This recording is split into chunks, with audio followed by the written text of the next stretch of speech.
मसीह की प्रभु का धन्यवाद हो कि एक बार ये अवसर मिला कि हम परमेश्वर के वचन पर मनन करने, आराधना करने के लिए मिल सके। हम थिस्सलुनीकियों की पत्री से अध्ययन करते आ रहे हैं और आज भी हम संक्षिप्त में उसी पत्री में से अध्ययन करेंगे और हम निकालें पहला थिस्सलुनीकियों first Thessalonians chapter 4 verse 1 to 8। पहला थिस्सलुनीकियों उसका चौथा अध्याय और उसकी 1 आयत से 8 आयत तक पढ़ेंगे और कोई भी भाई बहन जिसे प्रभु अगुवाई करें पढ़ने में हमारी मदद करेंगे। First Thessalonians chapter 4 verse 1 to 8। इसलिए हे भाइयों, हम तुमसे विनती करते हैं और तुम्हें प्रभु यीशु मसीह में समझाते हैं कि जैसे तुमने हमसे योग्य चाल चलन और परमेश्वर को प्रसन्न करना सीखा है और जैसा तुम चलते भी हो वैसे ही और बढ़ते जाओ, क्योंकि तुम जानते हो कि तुमने प्रभु यीशु मसीह की ओर से तुम्हें कौन कौन सी आज्ञाएं पहुंचाई। क्योंकि परमेश्वर की इच्छा है यह है कि तुम पवित्र बनो, अर्थात व्यभिचार से बचे रहो और तुम में से हर एक पवित्रता और आदर के साथ अपनी पत्नी को प्राप्त करना जाने, और यह काम अभिलाषा से नहीं और न ही उन जातियों के समान जो परमेश्वर को नहीं जानती, कि इस बात में कोई अपने भाई को न ठगे और न उस पर दाव चलाए, क्योंकि प्रभु इन सब बातों का पलटा लेने वाला है, जैसा कि हमने पहले ही तुमसे कहा और चिताया भी था। क्योंकि परमेश्वर ने हमें अशुद्ध होने के लिए नहीं परंतु पवित्र होने के लिए बुलाया है। इस कारण जो इसे तुच्छ जानता है और वह मनुष्य को नहीं परंतु परमेश्वर को तुच्छ जानता है, जो अपना पवित्र आत्मा तुम्हें देता है, किंतु भाईचारे के प्रति बस काफी है, काफी। परमेश्वर अपने वचन के पढ़े और सुने जाने पर बहुतायत से आशीष दे। पहली आयत में इस प्रकार लिखा है कि निदान है भाइयों, हम तुमसे विनती करते हैं और तुम्हें प्रभु यीशु मसीह में समझाते हैं कि जैसे तुमने हमसे योग्य चाल चलना और परमेश्वर को प्रसन्न करना सीखा है और जैसा तुम चलते भी हो वैसे ही और भी बढ़ते जाओ। देखिए, पहली बात जो हम आज के भाग में सीखते हैं वो ये है कि मसीह जीवन आगे बढ़ते रहने का एक जीवन है। एक विश्वासी को अपने जीवन में, आत्मिक जीवन में, मसीह जीवन में आगे बढ़ते रहना है, नई ऊंचाइयों को छूना है। यहाँ पर पौलुस इस प्रकार कहता है कि जैसा तुम चलते भी हो वैसे और भी बढ़ते जाओ। ये अच्छी बात है कि तुम मसीह जीवन में अच्छे से चल रहे हो, बढ़ रहे हो। हाँ, बराबर जैसा परमेश्वर का वचन सिखाता है वैसे अपने जीवन को जीने के लिए परिश्रम कर रहे हो। लेकिन बहुत जरूरी है कि हम उन कार्यों को करने में बढ़ते जाए, है ना। अगर हम परमेश्वर के लिए वचन पढ़ते हैं, प्रार्थना करते हैं, कलीसिया सभाओं में आते हैं, आज्ञाकारिता के लिए अपने आप को अनुशासित करते हैं, तो ये करते करते हमें रुक नहीं जाना या हमें अपने मसीह जीवन से संतुष्ट नहीं होना है, परंतु क्या करना है, उसको और अधिक करने के लिए अपने आप को क्या करना है, देते जाना है। हम नए नियम में बार बार इस प्रकार के एक भाव को पढ़ते हैं कि ऐसा और भी अधिक किया करो, जो जो इस दिन को आते देखो त्यों त्यों और अधिक किया करो, है ना। देखिए, एक विश्वासी को इस बात को हमेशा याद रखना है, यदि वो अपने मसीही जीवन या आत्मिक जीवन के प्रति लापरवाह हो जाएगा ना, या फिर वो उसे केवल ढर्रे में ढाल लेगा। हाँ ठीक है, मैं सुबह उठता हूँ, मैं वचन पढ़ता हूँ, सारी सभाएं होती है, मैं सब में जाने की कोशिश करता हूँ, जाता भी हूँ और बस चल रही है जिंदगी। ऐसा नहीं। परंतु यहाँ जो भाव दिया गया है, वो ये दिया गया है कि न केवल एक औपचारिक कर्म कांड के रूप में, परंतु उसमें और अधिक अपने मन को और अपने जीवन को समर्पण करते हुए और अधिक अपने मन को लगाते हुए उस कार्य में बढ़ना है। देखिए एक आयत को पढ़े, यशायाह नबी की पुस्तक 40 अध्याय और उसकी 31वीं आयत। क्या लिखा है? परंतु प्रभु की प्रतीक्षा करने वाले नया बल प्राप्त करते जाएंगे। वे गरुड़ के पंखों की तरह नव शक्ति प्राप्त कर ऊंचे उड़ेंगे। वे दौड़ेंगे पर थकेंगे नहीं, वे चलते रहेंगे किंतु निर्बल नहीं होंगे। देखिए वहां पर एक शब्द इस प्रकार लिखा है कि जो परमेश्वर की प्रतीक्षा करते हैं, उसकी जो भक्ति करते हैं, वो नया बल पाते जाते हैं। देखिए इसीलिए हम देखते हैं कि परमेश्वर के अनेक भक्तों को वो दिन प्रतिदिन अपने आत्मिक जीवन में, गुणों में और जो है सेवा में वो बढ़ते जाते हैं, है ना? क्यों? क्योंकि परमेश्वर ने ऐसा ठहरा है कि ये जीवन ऐसा ही है, ये बढ़ता है ना? जैसे एक शारीरिक जीवन में एक बच्चा जब पैदा होता है, वो शिशु होता है ना? फिर वो बड़ा होते जाता है, उसकी उसकी हरकतें, मूवमेंट्स बढ़ते जाते हैं, फिर वो बाल अवस्था में आता है, फिर स्कूल जाता है, फिर कॉलेज जाता है, फिर नौकरी, फिर शादी, फिर ये सब क्या हो रहा है? बढ़ रहा है, अलग अलग चीजों को करने में परिपक्व होते जा रहा है। ठीक वैसा ही आत्मिक जीवन बढ़ते रहने का और फलवंत होते रहने का जीवन है। ठीक है, अब यहाँ पर इस पहली आयत में दो बातें हैं जिसमें पौलुस कलीसिया को बढ़ने के लिए कह रहा है। आत्मिक जीवन में बढ़ना है, पर यहाँ स्पेसिफिक दो बातों के विषय में जो है बढ़ने के लिए बताता है। कौन कौन सी बातें बताएंगे पहली आयत में?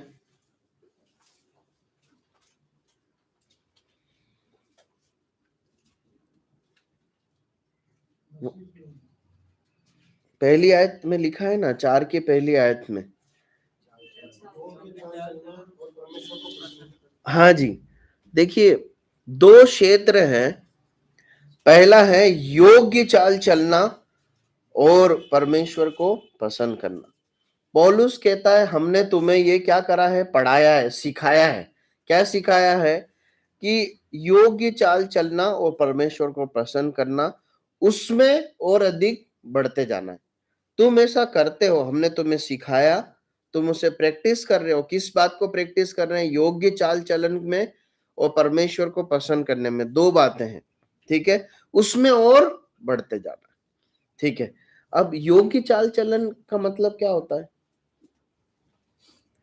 देखिए जब ये मनन कर रहे हैं कि परमेश्वर का वचन सिखा रहा है बढ़ना है, किसमें? योग्य चाल चलन में। तो हमें बढ़ना है ना। बढ़ेंगे कब? जब मालूम पड़ेगा कि योग्य चाल चलन का मतलब क्या होता है कि नहीं? तो क्या होता है योग्य चाल चलन मतलब? क्या समझते हैं आप? अपने विचार बता सकते हैं, मत सोचिए। हाँ, हमारे आचार विचार ऐसे हो जिसमें परमेश्वर को भाए। ठीक है, सही। और बताइए, और कोई विचार?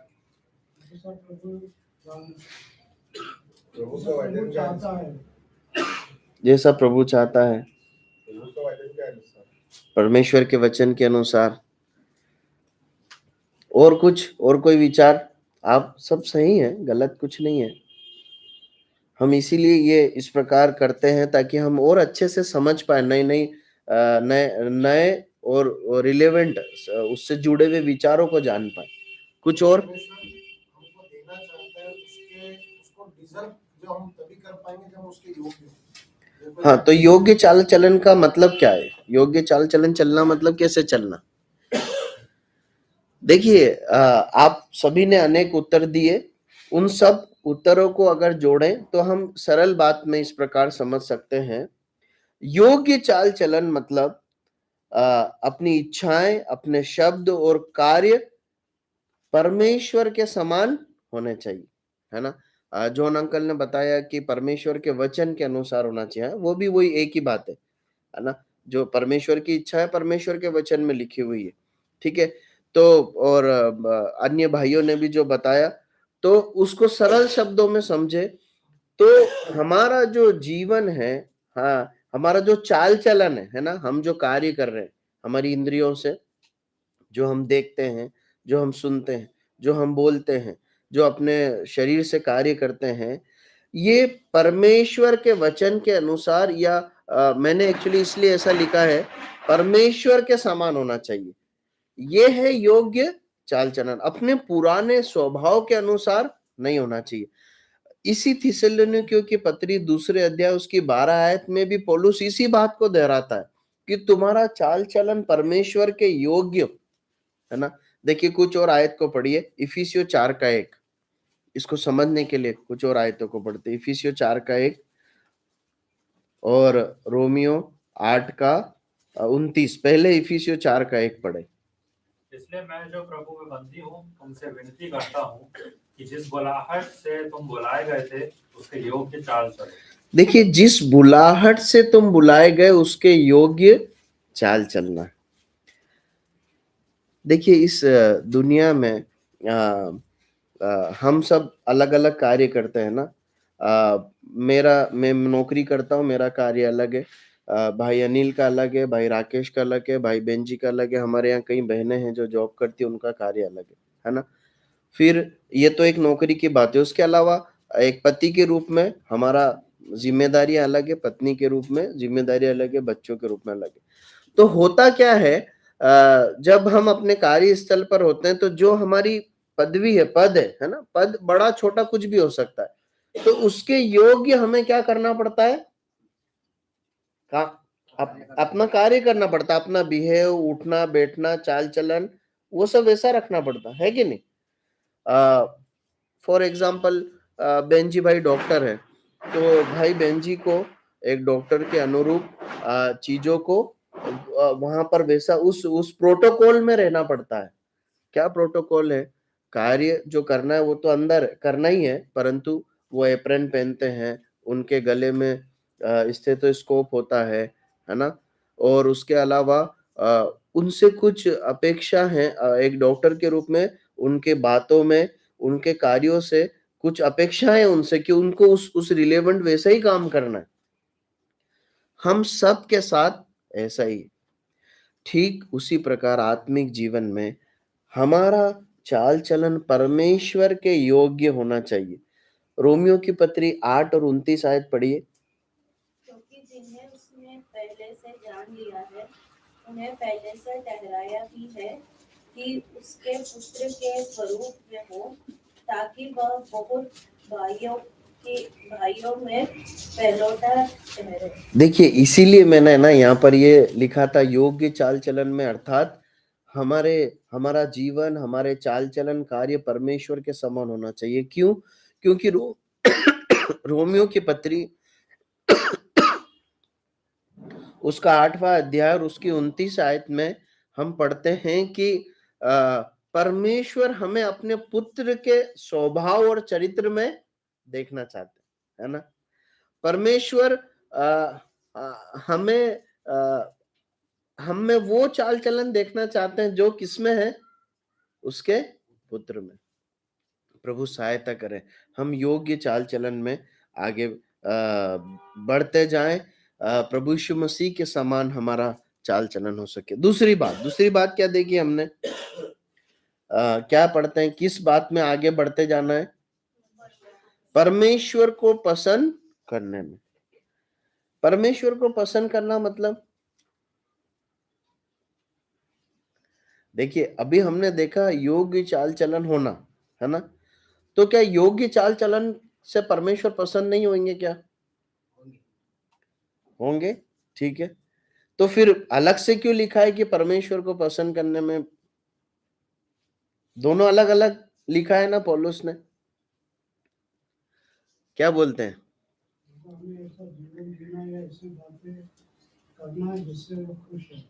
हाँ, तो हम योग्य चाल चलन से करके परमेश्वर को खुश नहीं कर सकते क्या?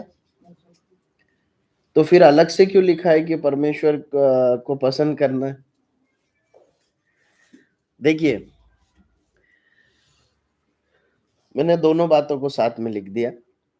परमेश्वर को पसंद करने में का अर्थ ये है, क्यों ऐसा अलग करके लिखा गया है?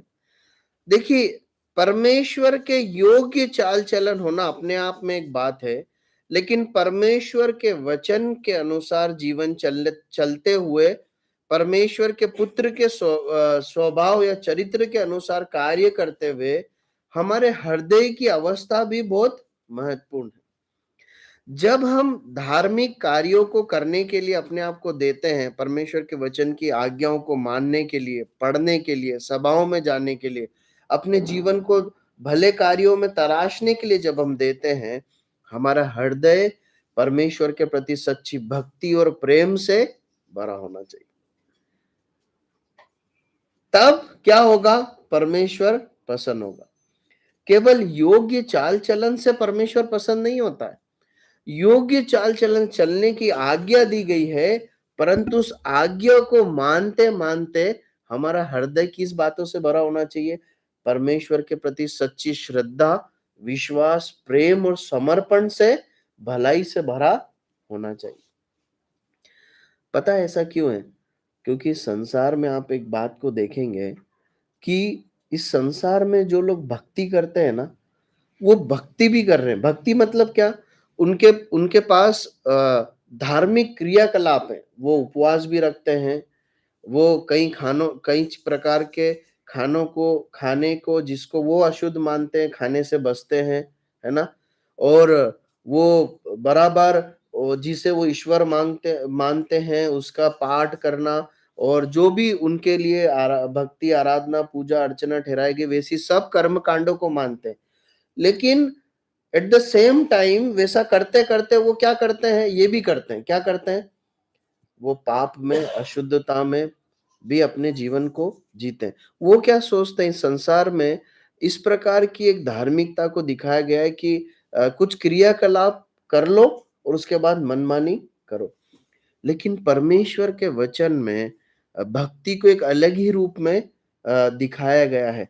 परमेश्वर को प्रसन्न करने के लिए चाल चलन काफी नहीं है, परंतु उस अच्छे और भले धार्मिक चाल चलन के साथ साथ परमेश्वर का भय, परमेश्वर के प्रति प्रेम, समर्पण दिल से होना बहुत जरूरी। हम उत्पत्ति की पुस्तक में एक घटना को पढ़ते हैं, पढ़िए मत, लिख लीजिए, उत्पत्ति 4 का 5 और 7। वहां पर क्या घटना है मालूम है आपको? कैन और हाबिल के विषय में लिखा है। वहां पर कैन और हाबिल दोनों अपनी भेंटों को लेकर आए। परमेश्वर ने किसकी भेंट को ग्रहण किया? हाबिल को। कैन की भेंट को ग्रहण नहीं किया। क्यों नहीं किया? है ना? क्या लिखा है वहां पर? पढ़ लीजिए। मैं चाहता हूं कि परमेश्वर का वचन सीधे हमसे बात करे, इसलिए उसकी उत्पत्ति 4 उसकी 5 से 7 आयत तक पढ़ना है। आप 7 आयत पढ़ लीजिए। कैन और उसकी भेंट को उसने ग्रहण न किया, और कैन अति क्रोधित हुआ और उसके मुख पर उदासी छा गई। तब यहोवा ने कैन से कहा, तू क्यों क्रोधित हुआ और तेरे मुंह पर उदासी क्यों छा गई है? यदि तू भला करे तो क्या तेरी भेंट ग्रहण न की जाएगी, और यदि तू भला ना करे तो पाप तौर पर छिपा रहता है। यदि तू भला करे तो क्या तेरी भेंट ग्रहण न की जाएगी? अब मुझे एक बात बताइए, क्या कैन जब परमेश्वर की आराधना करने के लिए वो भेंटों को लेके आया, तो क्या वो बुरा कर रहा था? नहीं, वो परमेश्वर की आराधना करने के लिए भेंटों को लेके आया था। वो आराधना भक्ति करने आया था। परमेश्वर उससे कह रहा है, लेकिन मैं केवल इस बात को नहीं देखता हूं कि तू यहाँ आकर इस समय वेदी के पास क्या भेंटे लेके आया। मैं ये देखता हूं कि तू इस वेदी में आने से पहले तेरा जीवन में तेरे कार्य और तेरा हृदय कैसा है। यशायाह नबी की पुस्तक 1 अध्याय 11 आयत पढ़े, या आइजिया चैप्टर 1 वर्स 11, 12 और 16। यशायाह 1 का 11, 12 और 16 जल्दी पढ़ें। यहोवा यह कहता है, तुम्हारे बहुत से मेल बलि मेरे किस काम के? मैं तो मेढ़ों के होम बलियों से और पाले हुए पशुओं की चर्बी से अघा गया हूँ। मैं बछड़ों या भेड़ के बच्चों या बकरों के लहू से प्रसन्न नहीं होता। तुम जब अपने मुंह मुझे दिखाने के लिए आते हो, तब यह कौन चाहता है कि तुम मेरे आंगनों को पाँवों से रौंदो। 16 आयत। अपने को धोकर पवित्र करो, मेरी आंखों के सामने से अपने बुरे कामों को दूर करो, भविष्य में बुराई करना छोड़ दो। देखिए यहाँ पर परमेश्वर अपनी प्रजा को बोल रहा है, किस प्रजा को? जो उसके लिए क्या लेके आ रही है? भेंटें और बलिदान लेकर आ रही है। परमेश्वर क्या कह रहा है कि मैं उनसे अघा गया हूं, मुझे वो पसंद नहीं है। और जब तुम वो भेंटें लेकर मेरे पास भवन में आराधना करने आते हो, तो आराधना तो दूर, तुम व्यर्थ मेरे भवन को क्या कर रहे हो? रोंद रहे हो, है ना? मतलब वो पैरों से चलकर जब जाते हैं तो वो मिट्टी खराब होती है ना, बार बार चलने से, वैसा परमेश्वर कहता है कि तुम उसे व्यर्थ मेरी जमीन को खराब कर रहे हो। परमेश्वर कहता है क्या करो? अपने पापों को मानो, अपने आप को पवित्र करो, अपने आप को धो। हमारे धार्मिक कर्म कांड के पीछे हमारा हृदय, हमारा गुप्त जीवन कैसा है, बहुत महत्वपूर्ण है। प्रकाशित वाक्य 2 से 4 लिख लीजिए। हम पढ़ेंगे नहीं, वहां पर इस प्रकार लिखा है, हम उसका कई बार अध्ययन कर चुके हैं, पिछले दिनों कर भी रहे। परमेश्वर कलीसिया को कहता है, क्या कहता है? मैं तेरे परिश्रम को, तेरे दुख को, सब बातों को जानता हूं, है ना? लेकिन मुझे तेरे विरुद्ध में कुछ कहना है। क्या कहना है? तूने अपना पहला सा प्रेम छोड़ दिया।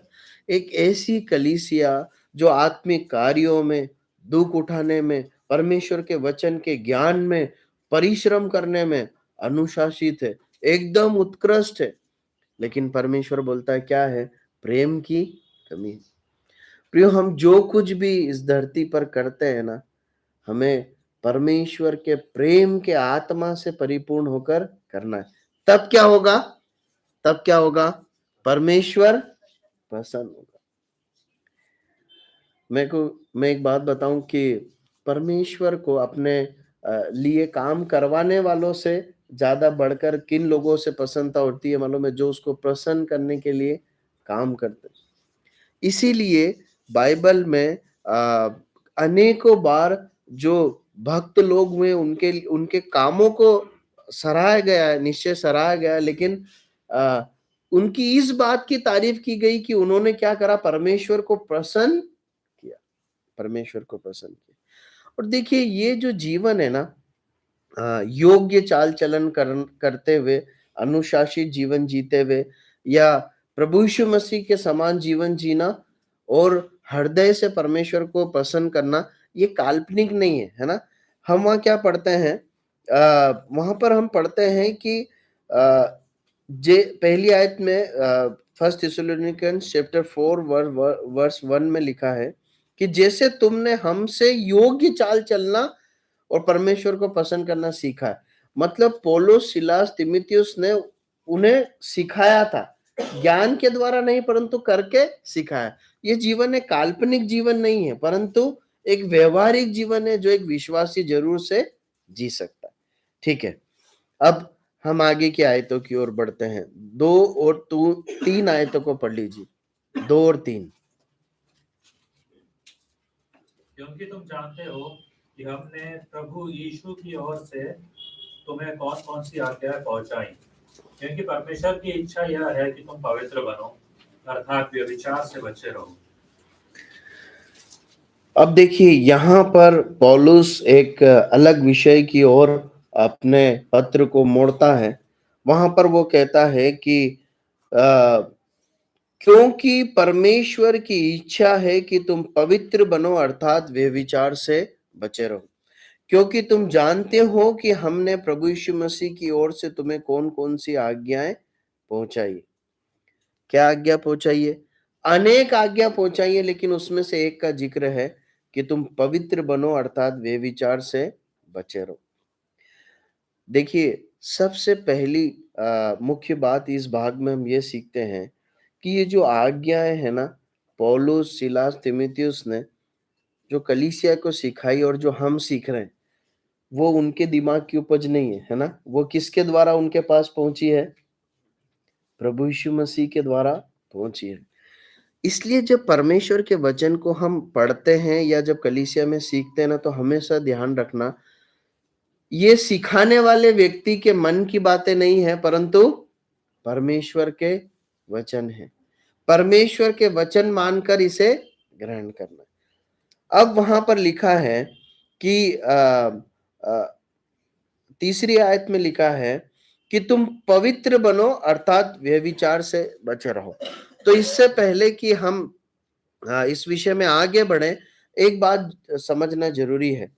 एक विश्वासी के जीवन में तीन प्रकार से हम तीन प्रकार की पवित्र अवस्था को या तीन प्रकार से पवित्रीकरण के पहलू को देख सकते हैं। देखिए, जब भी पवित्रता की या पवित्रीकरण की बात की जाती है ना, तो उसका मतलब है, न केवल उसका अर्थ इतना है कि वो साफ है, शुद्ध है, परंतु उसका जो मूल अर्थ हमेशा होता है कि वो अलग है ना। अगर अनेक बर्तन है, उसमें से एक बर्तन पवित्र है, मतलब वो अन्य बर्तनों से अलग है। तो पवित्रीकरण का मतलब होता है, या पवित्रता का मतलब होता है अलग किया हुआ। तो तीन अवस्था है एक विश्वासी की, है ना। थिस्सलुनीकियों के विश्वासी जो है, क्या वो मसीह के लोग नहीं है? मसीह के लोग है, कलीसिया है। फिर पौलुस क्यों बोल रहा है पवित्र बनने के लिए? क्योंकि तीन चरण है। पहली अवस्था, जब हम प्रभु यीशु मसीह पर विश्वास करते हैं, तब परमेश्वर हमें पापों से शुद्ध करते हैं, या हमें हमें पवित्र करते हैं, या अपने लिए अलग करते हैं। इब्रानियों की पुस्तक, उसका 10वां अध्याय 10 आयत, इब्रानियों की पत्री 10वां अध्याय 10 आयत पढ़े, क्या लिखा है? उसी इच्छा से हम यीशु मसीह की देह के एक ही बार बलिदान चढ़ाए जाने के द्वारा पवित्र किए गए। देखिए, यहां पर लिखा है हम पवित्र किए गए हैं। एक विश्वासी, एक व्यक्ति जब प्रभु यीशु मसीह पर विश्वास करके अपने पापों को मान लेता है और क्षमा मांगता है और प्रभु यीशु मसीह के लिए जीवन जीने के लिए समर्पण कर देता है, बाइबल बताती है प्रभु यीशु मसीह का बलिदान उसे पापों से शुद्ध कर देता है। हमेशा के लिए क्या हो गया? एक विश्वासी शुद्ध पवित्र हो गया, मतलब वो हमेशा के लिए परमेश्वर के लिए अलग हो गया है। वो अंधकार और शैतान और पाप के दंड से छुड़ाकर परमेश्वर के लिए अलग हो गया। एक ही अवस्था है, एक पवित्रीकरण की ये अवस्था है जिसमें वो परमेश्वर के लिए अलग हो गया। दूसरी अवस्था जिसे हम यहाँ पढ़ते हैं, यही पहला थिस्सलुनीकियों चौथा अध्याय उसकी 4 आयत में पढ़ते हैं। माफ कीजिए, 4 अध्याय 3 आयत में पढ़ते हैं, क्योंकि परमेश्वर की इच्छा यह है कि तुम पवित्र बनो, मतलब प्रतिदिन के जीवन में पवित्रता के साथ जीना। परमेश्वर ने हमें अलग कर लिया, पवित्र करके अपने लिए अलगाव कर लिया, अलग कर लिया। उसी अलगाव और उसी पवित्र अवस्था में चलते रहना, प्रतिदिन के जीवन में अलगाव का या पवित्रता का जीवन जीना। और उसके बाद तीसरी अवस्था, तीसरा पहलू क्या है? जब हम स्वर्ग में होंगे, है ना। अभी धरती पर है, प्रभु ने हमें शुद्ध किया, अलग किया, हमें शुद्धता पवित्रता में अलगाव के साथ प्रतिदिन जीना है, उसके लिए समर्पण करना है।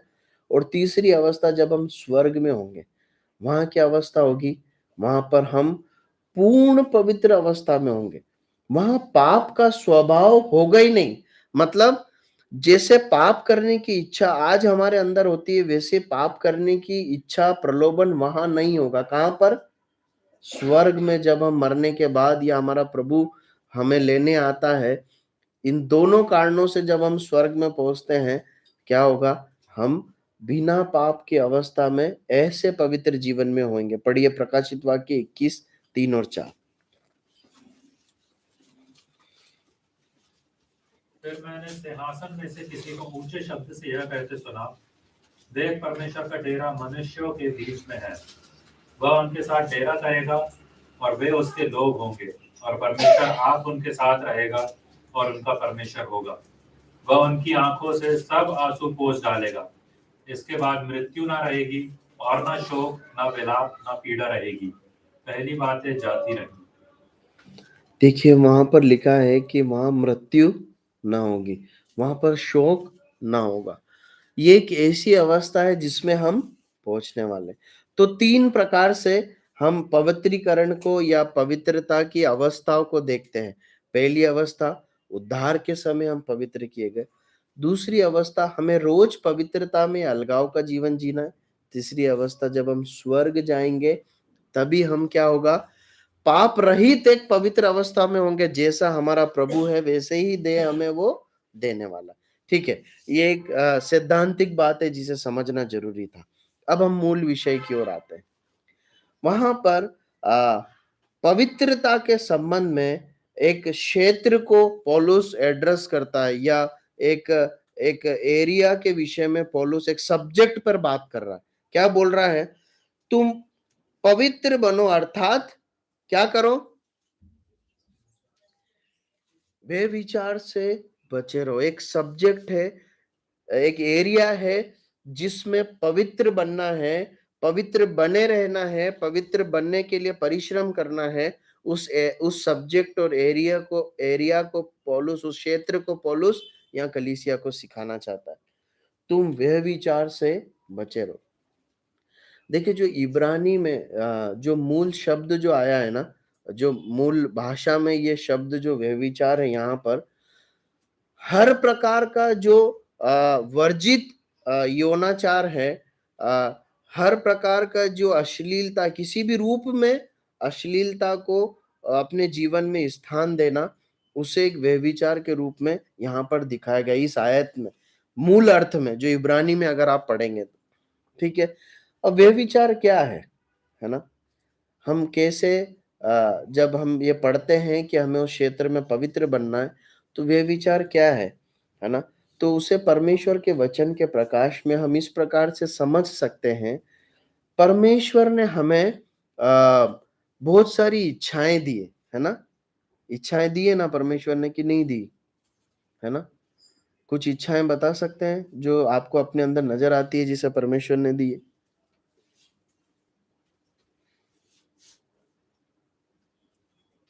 आप सब खाना खाते हैं? खाते हैं। एक ही प्रकार का खाना खाते हैं क्या, सुबह दोपहर शाम? है, अलग अलग खाते हैं, है ना? और अलग अलग खाते हैं, क्यों अलग अलग खाते हैं? इच्छा, है ना? और आप उसमें नमक मिर्ची मसाले डालते हैं, क्यों डालते हैं? हाँ, कभी कम डालते हैं, कभी ज्यादा डालते हैं, क्यों? स्वाद। ये क्या है? इच्छाएं, है ना? कभी मनोरंजन के लिए टीवी देखते हैं, है ना? कुछ गाने सुनते हैं, है ना? जब प्रभु थोड़ा पैसा देता है, छुट्टी का समय मिलता है, तो घूमने जाते हैं। ये क्या है? इच्छाएं, है ना? घूमने नहीं जाएंगे तो मर जाएंगे क्या? नहीं, है ना, नहीं मरेंगे। क्या है? इच्छाएं, डिजायर्स है। तो परमेश्वर ने बहुत सारी इच्छाएं हमें दी है। परमेश्वर आशीष देता है, हम उससे पूरी करते हैं। प्रभु का धन्यवाद। परमेश्वर ने मनुष्य को, स्त्री और पुरुष दोनों को यौन इच्छाएं भी दी है ना, सेक्सुअल डिजायर्स भी दी हैं। परंतु परमेश्वर ने उसके लिए एक सीमाओं को बांधा है। जैसे हर इच्छा के लिए सीमा है ना, वैसे ही परमेश्वर ने यौन इच्छाओं को पूरा करने के लिए भी एक सीमाओं को बांधा है। वो एक समय विशेष पर, है ना, एक पर्टिकुलर समय के लिए या एक पर्टिकुलर उम्र अवस्था तक सीमित है, और एक स्पेसिफिक व्यक्ति तक ही सीमित है ना। वो सीमा परमेश्वर ने इस प्रकार बांटी है कि एक समय पर, मतलब एक परिपक्व उम्र में आकर ही उन इच्छाओं को पूरा किया जाए, और एक सीमित व्यक्ति तक ही उन इच्छाओं को पूरा किया जाए। देखिए, इस संसार में अभी हो क्या रहा है मालूम है? इस संसार में शैतान समय से पहले, है ना, समय से पहले या फिर परमेश्वर द्वारा स्थापित किए गए, नियुक्त किए गए व्यक्ति के विरुद्ध या व्यक्ति को छोड़कर दूसरे व्यक्ति के साथ इन इच्छाओं को पूरी करने के लिए प्रलोभन देता है। आप समझ रहे हैं? समय से पहले, अर्थात जब कोई स्त्री या पुरुष अपने परिपक्व अवस्था में नहीं है, परंतु वो टीनेजर्स में बच्चा है या युवा है, जवान है, उसका विवाह नहीं हुआ है, उसके पहले शैतान उसे पुस्तकों के द्वारा, मोबाइल के द्वारा, अन्य बातों से आकर्षित करके इन इच्छाओं को पूरी करने के लिए क्या करता है मालूम है? प्रलोभन देता है। इस प्रलोभन को परमेश्वर का वचन क्या बोलता है मालूम है? व्यभिचार बोलता है। देखिए, परमेश्वर का वचन इतना खरा और शुद्ध है। जब इस भाग का मैं मनन कर रहा था तो उसके सहायक के रूप में जब मुझे पता चला कि मूल भाषा में इस शब्द को यहाँ पर हर प्रकार के हर प्रकार के वर्जित यौनाचार के लिए या हर प्रकार के वर्जित नैतिक चरित्र के लिए यूज किया गया। मतलब इस भाग को संबोधित हर व्यक्ति को किया गया है, चाहे वो बच्चा हो, चाहे वो टीनेजर्स हो, जवान हो, चाहे वो शादीशुदा हो या बूढ़ा व्यक्ति हो, सबके लिए ये लिखा गया है कि परमेश्वर के वचन के अनुसार जो वर्जित है उस प्रकार के अनैतिक चाल चलन में हमें अपने आप को नहीं देना। देखिए, तीन प्रकार से एक व्यक्ति व्यभिचार में गिरता है या तीन प्रकार से व्यभिचार होता है ना? एक व्यभिचार है जो हम अपनी इंद्रियों के द्वारा करते हैं, है ना? मत्ती रचित सुसमाचार 5 अध्याय 28वीं आयत पढ़ी। मत्ती 5:28। यदि तेरी दाहिनी आंख तुझे ठोकर खिलाए तो उसे निकाल कर फेंक दे। 5:28 है, हाँ, 5:28। परंतु मैं तुमसे यह कहता हूँ कि जो कोई किसी स्त्री पर कुदृष्टि डाले वह अपने मन में उससे व्यभिचार कर चुका है। देखिए, यहाँ पर परमेश्वर एक एरिया को बताता है, क्या? इंद्रियों द्वारा व्यभिचार। इंद्रियों द्वारा, इंद्रियां क्या होती है? ये हमारे जो सुनने की क्षमता है और देखने की क्षमता है ना? ये सब हमारी इंद्रियां हैं। तो आंखों द्वारा व्यभिचार का वहां पर जिक्र है। देखिए, आज शैतान है ना, ये बड़ा हथियार है जिसको वो उपयोग करता है। उसने मीडिया को इतना, मीडिया आज चरम पर है ना? सब कुछ मीडिया से होता है। अभी हम किसका उपयोग कर रहे हैं? मीडिया का उपयोग कर रहे हैं। इससे पहले ऐसे वचन सीखते थे क्या? नहीं सीखते थे, है ना? तो इसका उपयोग शैतान ने भी गंदगी को बढ़ावा देने के लिए किया है। वो बहुत आसानी से गंदी अश्लील चित्रों को दिखाता है ना? और उसने मैं आपको बताना चाहता हूं कि मैंने ऐसा पाया है कि जो पहले परिवार बैठकर कई बार टीवी में कुछ नाटक, है ना, प्रोग्राम जो एपिसोड आते वो देखते थे। जब हम छोटे छोटे थे, ब्लैक एंड व्हाइट टीवी था, तो कुछ कुछ प्रोग्राम हम देखते थे। मुझे नाम तो याद नहीं, पर एक समय बाद मैंने इस बात को पाया कि वो जो घरेलू प्रोग्राम है ना, वहां पर भी शैतान ने अश्लीलता, अनैतिकता को भर दिया है। आप अभी अभी तो हम बहुत समय से कुछ ऐसा देख नहीं रहे, मतलब देखना बंद कर दिया। कारण है, यही कारण है, क्योंकि जहां भी आप देखेंगे कोई प्रोग्राम, तो आप पाएंगे कि वहां पर एक पुरुष है जिसकी दो पत्नियां हैं, या फिर एक पुरुष है, उसका एक पत्नी है लेकिन उसका एक और पत्नी के साथ उसकी मित्रता है, या फिर एक स्त्री है जिसकी दो पुरुषों के साथ मित्रता। यही सब चल रहा है। ये सब क्या है? ये शैतान, ये इस प्रकार का माहौल शैतान ने गढ़ दिया। उसके बाद दूसरी बात पे आते हैं, हमें और चीजें भी देखना है। मरकुस 7:21। मरकुस 7:21।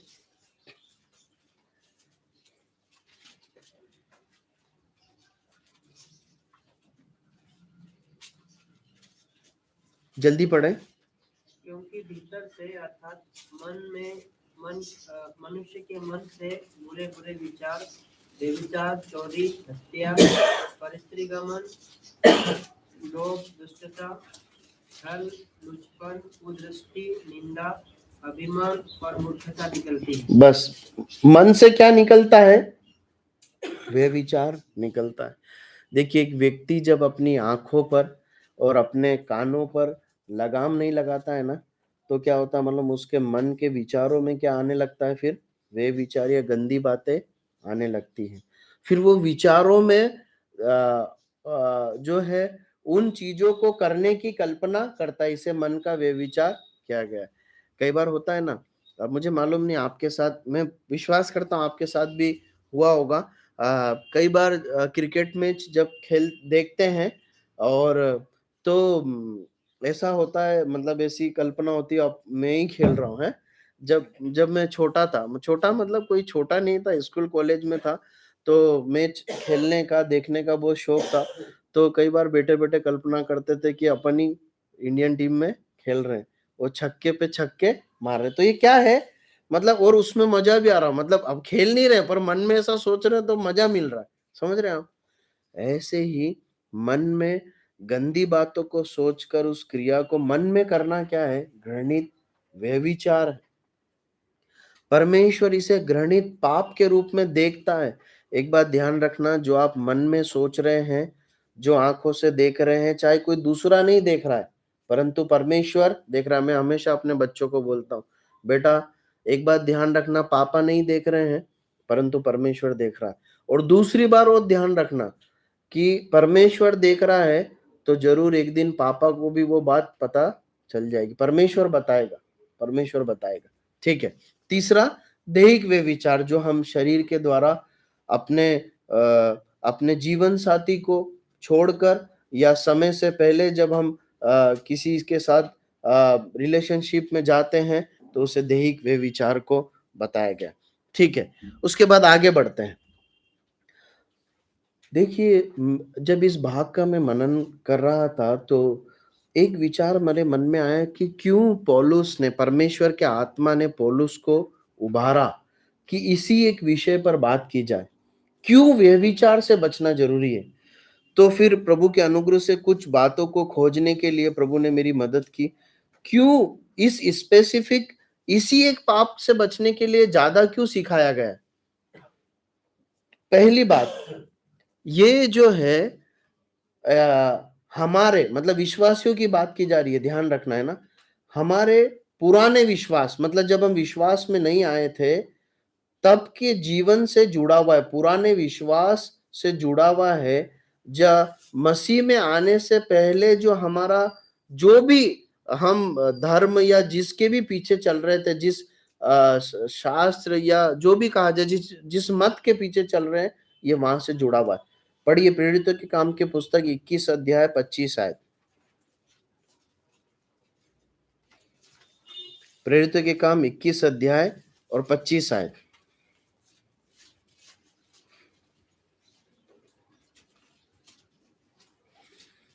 परंतु उन अन्य जातियों के विषय में जिन्होंने विश्वास किया है, हमने यह निर्णय करके लिख भेजा है कि वे मूर्तियों के सामने बलि किए हुए मांस से और लहू से और गला घोंटे हुए के मांस से और व्यभिचार से बचे रहें। देखिए, अब ध्यान दीजिए, इसी के साथ मैं एक और आयत पढ़ लेता हूँ। पहला थिस्सलुनीकियों 4:5, जो वो एक और लिखा है ना, वहाँ जगह कम थी तो शायद मैं लिख नहीं पाया। पहला थिस्सलुनीकियों 4:5, वहाँ क्या लिखा है? और यह काम अभिलाषा से नहीं और ना उन जातियों की नाई जो परमेश्वर को नहीं जानती। ठीक है, उन जातियों की नाई जो परमेश्वर को नहीं जानती। अब ध्यान दीजिए, प्रेरितों के काम में जो घटना है ना, वो घटना क्या है मालूम है? अन्य जातियों ने परमेश्वर के वचन को ग्रहण किया था। ध्यान है आपको घटना? अन्य जातियों ने परमेश्वर के वचन को ग्रहण किया था। उस संदर्भ में कुछ बातें सिखाने के लिए जब फाइनल निर्देश दिए गए तो उसमें से एक बात को जोड़ा गया, क्या? कि वे विचार से दूर रहना।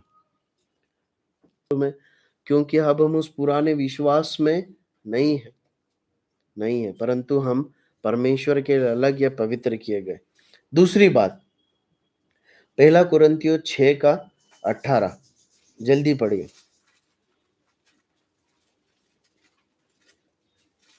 व्यभिचार से बचे रहो। जितने अन्य पाप मनुष्य करता है वे देह के बाहर हैं, परंतु व्यभिचार करने वाला अपनी ही देह के विरुद्ध पाप करता है। देखिए, दूसरी बात, इससे बचना क्यों जरूरी है मालूम है? ये स्वयं की देह के विरुद्ध एक पाप है।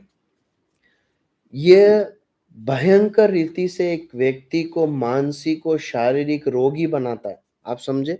आपको मालूम है पूरी बाइबल के पूरी बाइबल में केवल व्यभिचार के बारे में ही ऐसा लिखा है कि देह के विरुद्ध पाप है। मालूम है ना आपको? किसी और पाप के लिए लिखा है क्या? ऐसा लिखा है? बताएं, लिखा है तो? नहीं लिखा है ना। केवल इसी के लिए लिखा है। पता है क्यों?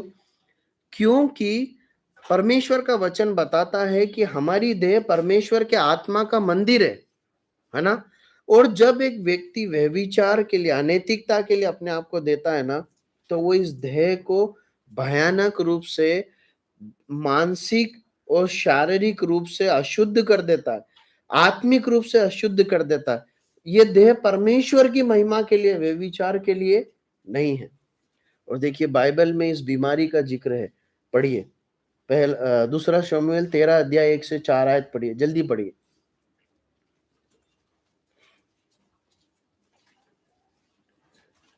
फर्स्ट शमूएल चैप्टर 13 वर्स 1 to 4। पहला माफ कीजिए, दूसरा शमूएल 13 अध्याय 1 से 4, जल्दी पढ़िए।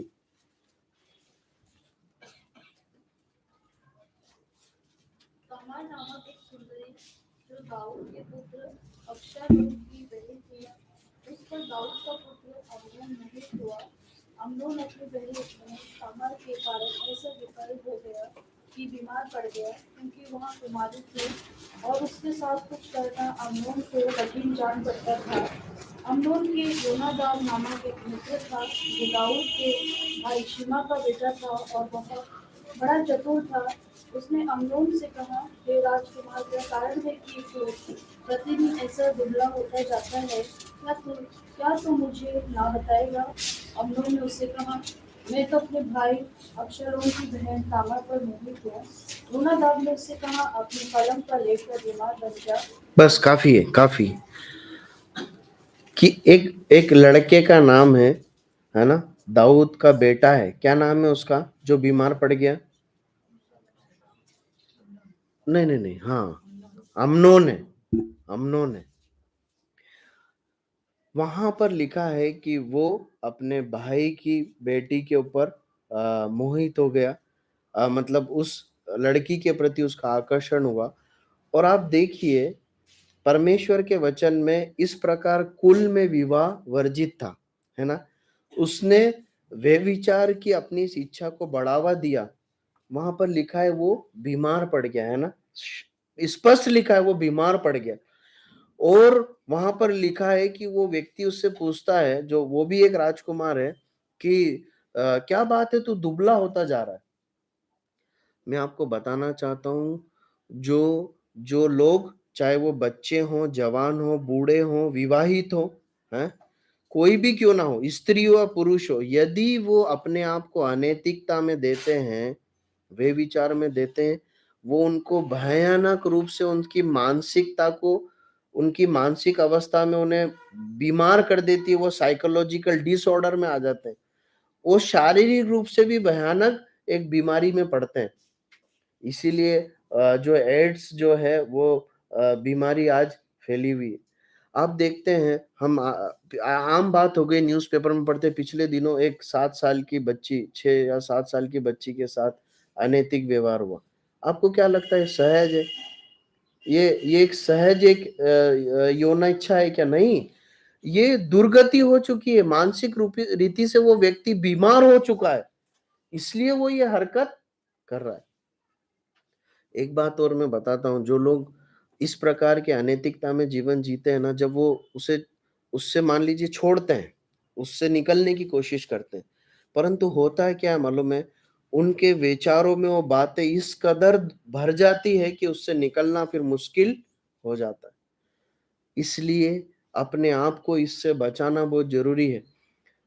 अपने मोबाइल का उपयोग करते समय, अपोजिट जेंडर के साथ इंटरेक्शन करते समय, कॉलेज, स्कूल, पढ़ाई में अपने आप को बहुत सुरक्षित रखना जरूरी है कि क्या हो, हम मानसिक और शारीरिक रूप से इस पाप की बीमारी, व्यभिचार से जो पाप होता है उस बीमारी में फंस ना जाए।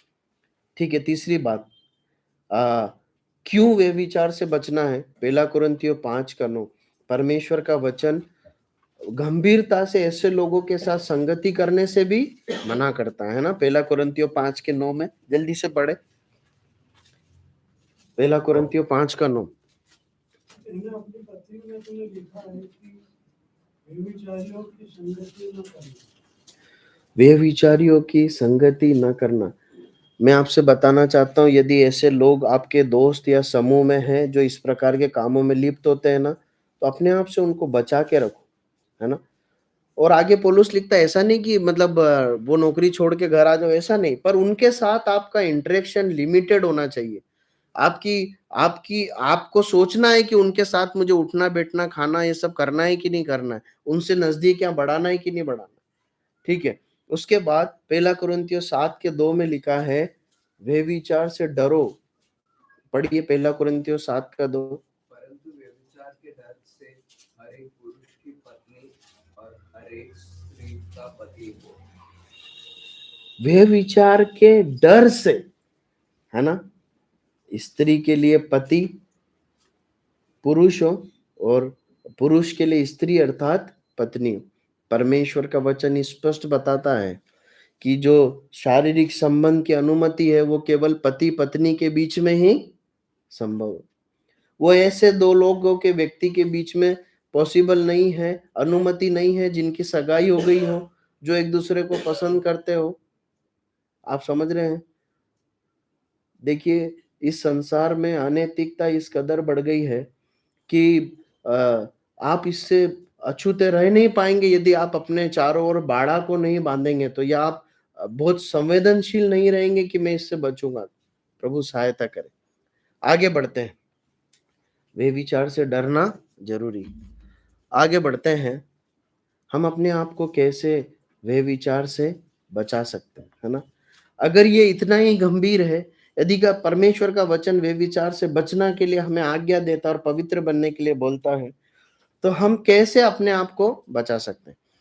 देखिए, इससे पहले कि इस बात को हम देखें, हम एक आयत पढ़ लेते हैं, क्योंकि उसको बिना पढ़े आगे बढ़ना या उसे फिर छोड़ देना सही नहीं होगा। 4 और 5 आयत पढ़ी।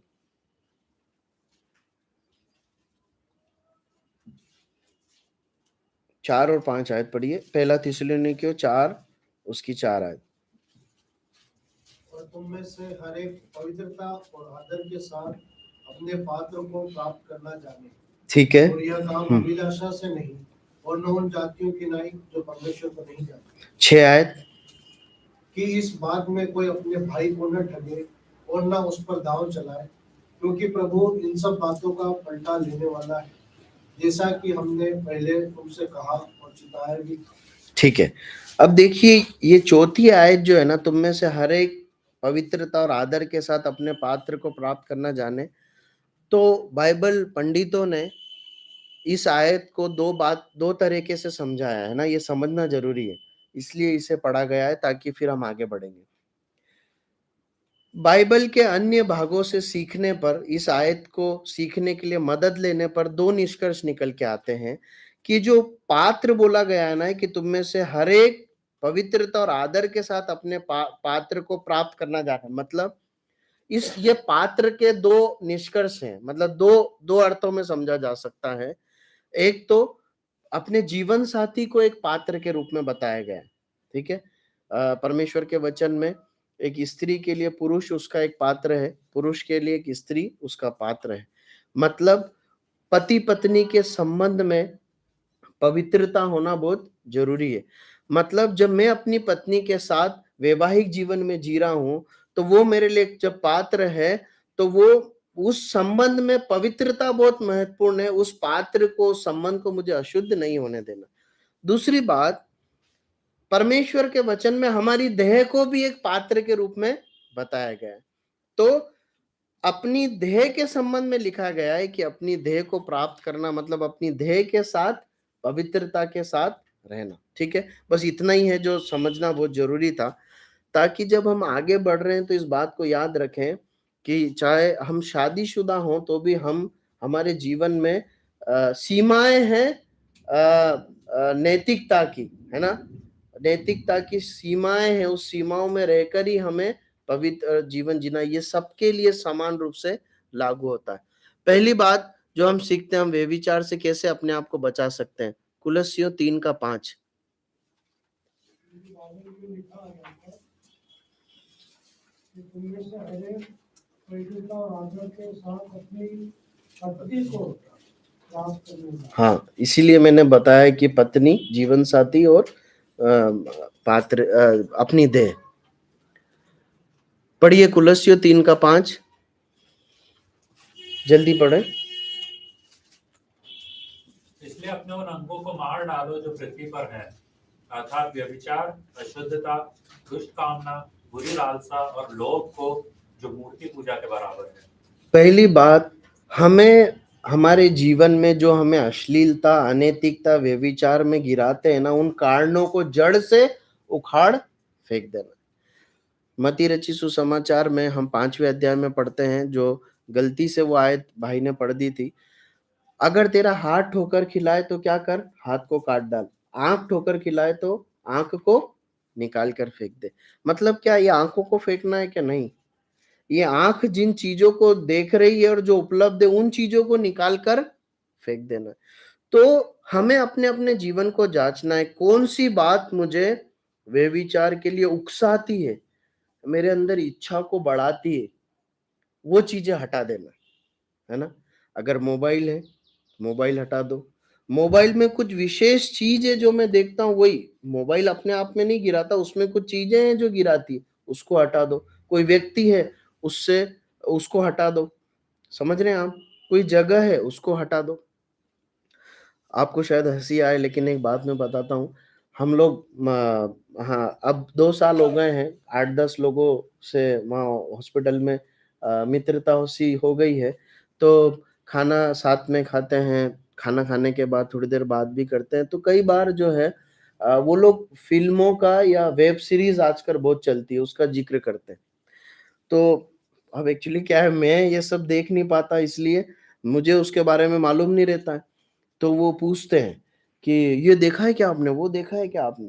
तो मुझे याद है लगभग साल भर पहले किसी ऐसी एक सीरीज़ का वो एक ने नाम बताया कि सर वो आपने देखा है क्या? मैंने बोला यार भाई मैं तो नाम भी नहीं सुना। तो बोले सर वो जो है उसमें एक बहुत क्या बोलना चाहिए, चोरी चोरी के बारे में कुछ बताया गया है। तो वो बहुत खुफिया एक वो है, तो आप उसको देखना, आपको आपको अच्छा लगेगा, मज़ा आएगा बोले आपको। तो हाँ, मुझे भी लगा है कि बहुत अच्छी चोरी की पुलिस की है, तो देखेंगे अपन। तो एक दिन समय मिला तो मेरे को याद आया कि यार उन्होंने बोला था अब देखते हैं, तो मैंने उसे देखना शुरू करा। आप यकीन मानेंगे, मैं 15 मिनट से ज़्यादा उसको नहीं देख पाया, है ना? वो बोला था उसने वही, वो सब्जेक्ट तो चोरी का ही था, लेकिन जो संवाद उसमें यूज़ किए गए, जो दृश्य उसमें दिखाए गए, मैं 15 मिनट के बाद उसे बंद कर दिया। फिर अगले कुछ दिनों बाद फिर चर्चा चली, तो उनने पूछा सर आपने देखी? मैंने बोला भाई यार कैसी बात कर रहे हो, वो तो देखने लायक ही चीज़ नहीं है। मैंने बोला उसमें ब गालियाँ हैं, अशुद्ध शब्द हैं उसमें अंदर और अशुद्ध चित्र है, और आप यकीन मानिए जब ये बात कर रहे हैं तब वहाँ पर महिलाएँ भी हैं।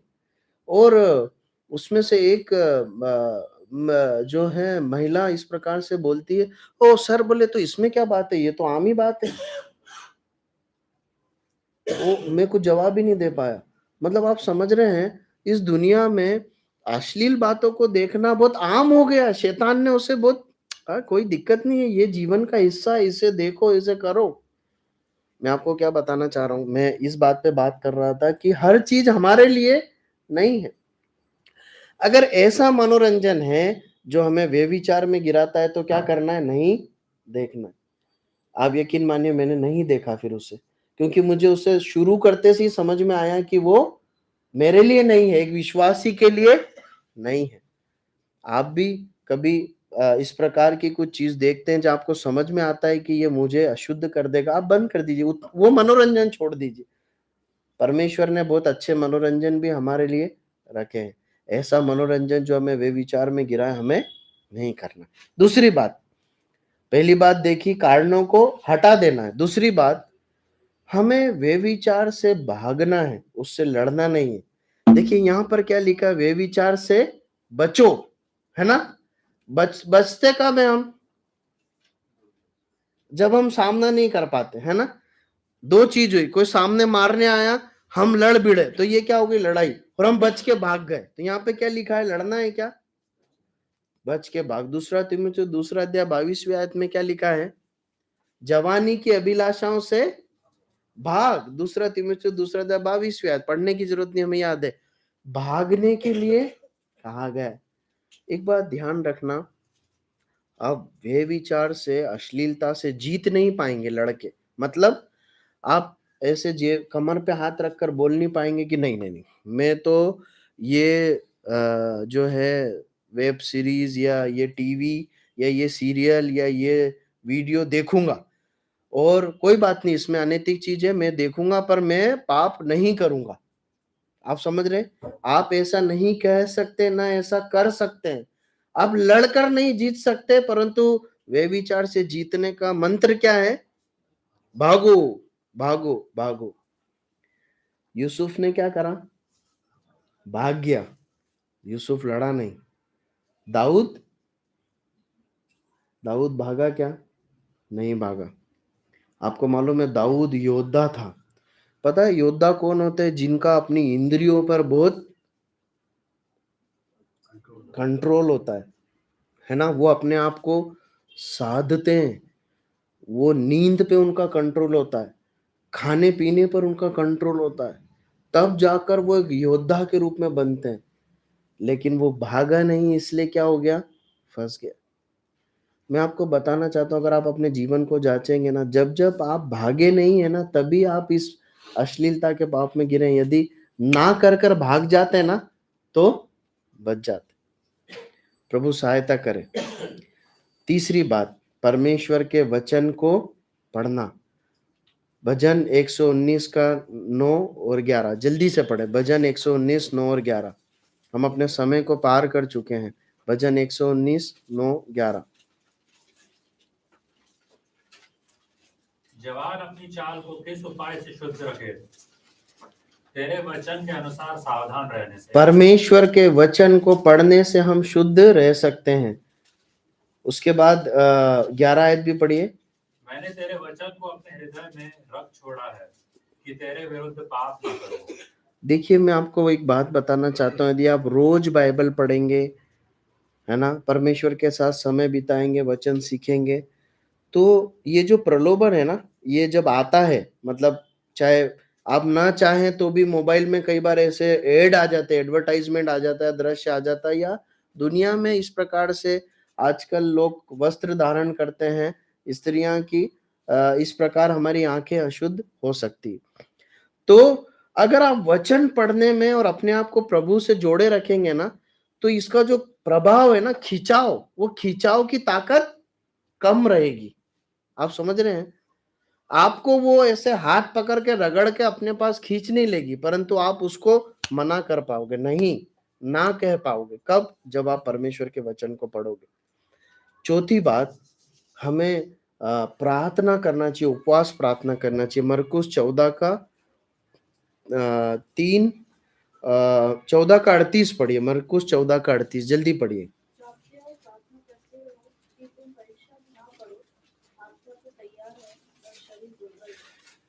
मैं आपको एक बात बताता हूँ, यदि हो सकता है आप अभी जब बैठ रहे हैं तभी वचन सुन रहे हैं, या यूट्यूब के माध्यम से सुन रहे हैं, या बाद में सुनेंगे, अगर आप इस व्यभिचार के पाप से जय नहीं पा पा रहे हैं, या आपसे अश्लीलता से छुटकारा नहीं मिल रहा है, तो आप प्रार्थना करें, उपवास करें। उपवास करके प्रभु से बोले, प्रभु मैं भूखे पेट रहकर आपसे मांगता हूं कि आप मुझे गंदे विचारों से छुटकारा दें, आप मुझे इस पाप पर जय दें। मैं आपको परमेश्वर के वचन के आधार पर, जब परमेश्वर ने वायदा किया है कि मैं तुम्हें रोटी मांगोगे तो पत्थर नहीं दूंगा, आपको उन तमाम गंदे विचारों पर और व्यभिचार पर जय देगा। मैं ऐसे एक व्यक्ति को जानता हूं जो बहुत वैचारिक जीवन में इस बात का सामना करता था, संघर्ष करता था, लेकिन उपवास प्रार्थना से परमेश्वर ने उसे पवित्र जीवन दिया। परमेश्वर पवित्र जीवन दे सकता है, परमेश्वर पवित्र जीवन देता है। अंतिम बात देख समाप्त करेंगे। एक भेद है, मालूम है, एक भेद है। जो व्यक्ति, एक विश्वासी व्यभिचार पर जय पाता है ना, वो बहुत आशीष पाता है। और एक विश्वासी यदि व्यभिचार में पराजय का जीवन जीता है ना, उसके पास जो आशीष है वो भी नाश हो जाती। यूसुफ ने इस पाप पर जय पाया था, उसका अगला पड़ाव क्या था? क्या बना वो? राजा बना। यदि उस पाप के साथ समझौता करके जीता तो क्या बना रहता? पोतीपर के घर का अधिकारी बना रहता, है ना? पोतीपर के घर का अधिकारी बना रहता। लेकिन इसलिए कि उसने इस पाप के लिए अपने आप को नहीं दिया, क्या हुआ? कहां पहुंच गया? जेल से कहां पहुंच गया? राजा की गद्दी पे। पूरे मिस्र पर राज किया, पोतीपर के ऊपर राज किया। यदि वह विचार और अनैतिकता से बचाकर एक विश्वासी अपने जीवन को जीता है ना, परमेश्वर उसे आशीष देता है। और जो नहीं जीता है वो अपनी आशीषों को खो देता है। ये आखिरी आयत पढ़ के समाप्त कीजिए। पहला राजा 11 अध्याय 1 से 4 और 11 आयत, जल्दी पढ़िए।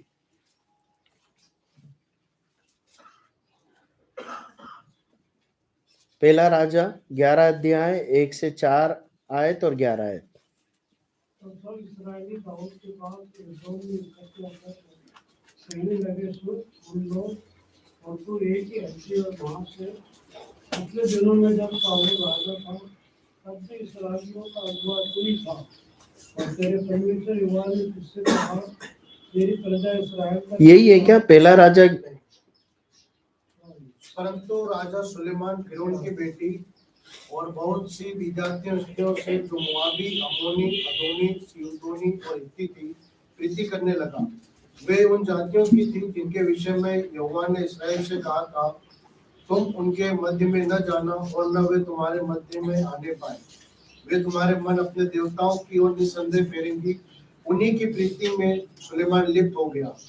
उसके 700 रानियां और 300 रखेलियां हो गई थी, और उसकी इन स्त्रियों ने उसका मन बहका दिया। अतः जब सुलेमान बूढ़ा हुआ, तब उसकी स्त्रियों ने उसका मन पराय देवताओं की ओर बहका दिया, और उसका मन अपने पिता दाऊद के समान अपने परमेश्वर यहोवा पर पूरी रीति से लगाना लगा।